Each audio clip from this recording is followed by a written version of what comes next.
आज मैं एक निवेदन करूं। इंसान कभी संपत्ति से या पद प्रतिष्ठा से बड़ा नहीं होता। इंसान गंभीरता से, उसके आचारों से, विचारों से, उसकी सत्यता से, उसके धैर्य से बना होता है। आज मैं हिमाचल के घर में जन्मी हूं, इसीलिए मैं प्रभु पूछहु रघुपति। और इसके पहले की चौपाई तो और बढ़िया बहुत बड़ी बात कह रही है। बोले कथा जो सकल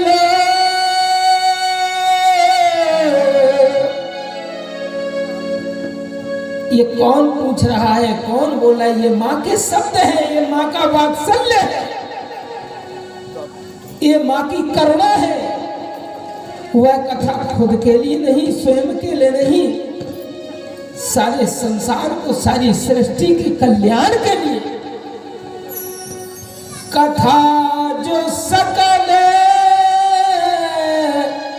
लोक हितकारी, ओ सोई पूछन चह शैल कुमारी। पूछे रघुपति कथा प्रसंगा। महाराज आदि अरदाली बाकी है इसकी। सकल लोक जग पावनी गंगा। भोलेनाथ ने 2 बार धन्यवाद कहा, 1 बार नहीं 2 बार धन्यवाद कहा। धन्य धन्य गिरी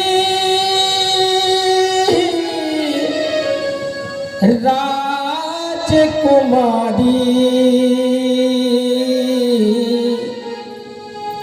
और तुम समान नहीं को कारी। माता पार्वती ने कहा पागल हो गए हो, 1 बार धन्यवाद बहुत है, 2 बार धन्यवाद कहने की क्या जरूरत है? बार बार धन्यवाद क्यों बोल रहे हो? भोलेनाथ ने कहा शांत बैठो, कथा सुननी है कि नहीं? सुननी है प्रभु। तो 1 धन्यवाद आपके लिए है और 1 धन्यवाद आपके बाप के लिए है, जिसने ऐसी बेटी को जन्म दिया कि ससुराल आते ही भगवान की कथा पूछे। धन्य धन्य गिरी, क्यों भाई? गिरी माने हिमाचल पहाड़। राजकुमारी, और तुम समान नहीं को पैकारी। अच्छा एक बात बताओ, कथा अकेली ही सुनोगी कि और कोई है? माता पार्वती ने कहा भैया ऐसी जगह आप निवास कर रहे कि आसपास तो कोई गांव भी नहीं है, शहर भी नहीं है। अब हम चाहें कि बुलौआ ही दे आए तो किसके घर जाए? क्यों भाई? हिमालय पे आप बैठे हो ऐसे वीराने में कि जहां के तो रास्ते पैदल चलने तक लायक नहीं है। भोलेनाथ ने कहा ध्यान से देखो, शायद और कोई हो।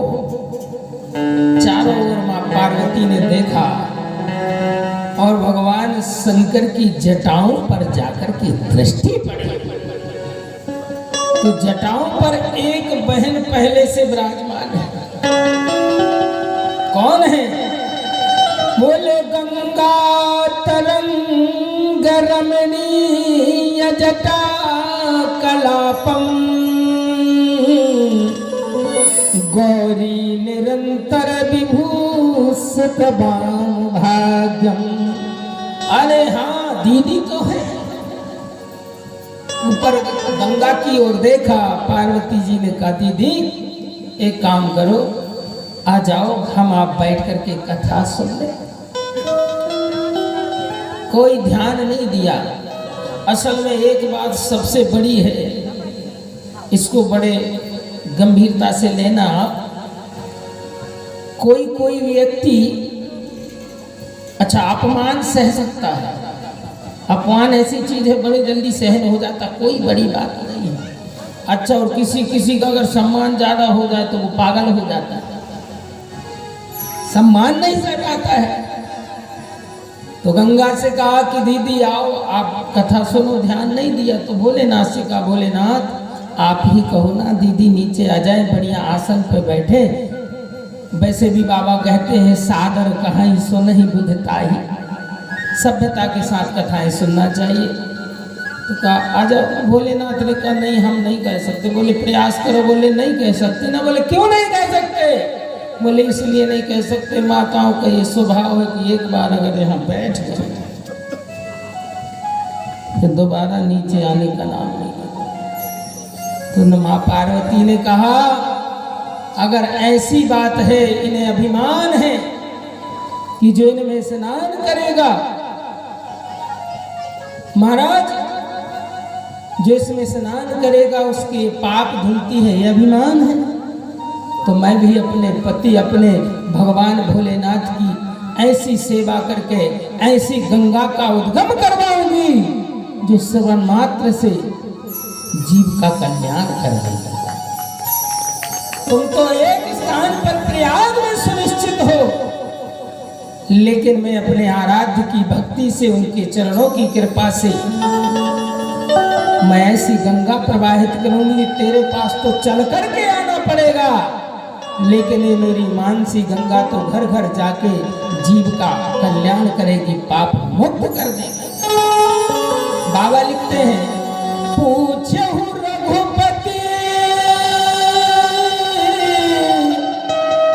कथा प्रसंगा, सकल लोक जग पावनी गंगा। महाराज ऐसी मानसी गंगा है, आज वह भगवती वात्सल्य से हम जीव के कल्याण के लिए जो भोलेनाथ ने अपने हृदय में रख ली थी, रच करके रच महेश निज मानस रखा।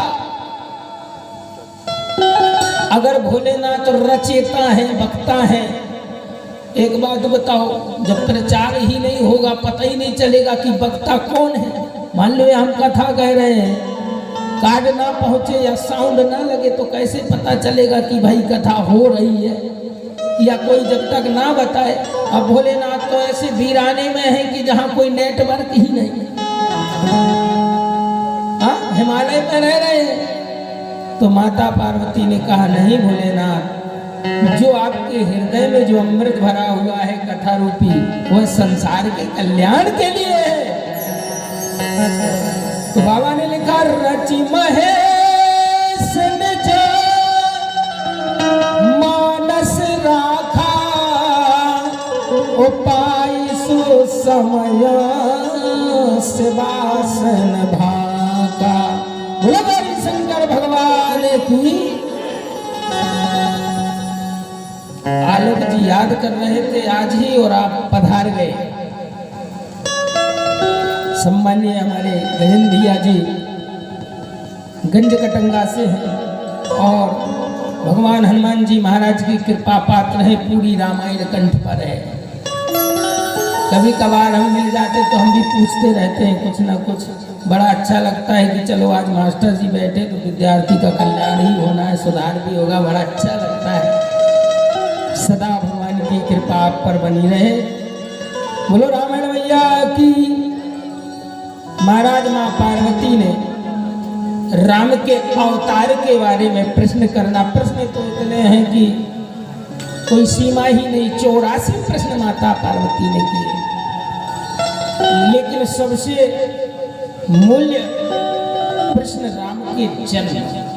राम कब जन्म लेते हैं, किस स्थिति में लेते हैं, क्यों निराकार को साकार रूप में आना पड़ता है। यही तो इसके पहले जागवल्क्य मुनि और भरद्वाज जी के बीच में स्टेशन फंसी रही, और फिर भरद्वाज जी भी कहा अब हमको यही रहना प्रयाग में, यहाँ से हमको जाना ही नहीं है। 2 बार राम कह दिया और दोनों का अलग अलग वर्णन कर दिया। बंधु वाल रूप सोई रामू सब सिद्धि। है ना, सारी सिद्धियों की खान भगवान बंदो बाल रूप सोई रामू सब सिद्धि सुलभ जपत जस नाम। एक एक कह दिया कि बाल रूप राम को प्रणाम किया, दूसरा कह दिया एक राम उपदेश कुमारा तिन कर चरित विदित संसारा। तो वो ही फंसे बैठे रहे प्रयागराज जी में। हमारे गुरुजी एक बड़ी अच्छी बात कहा करते हैं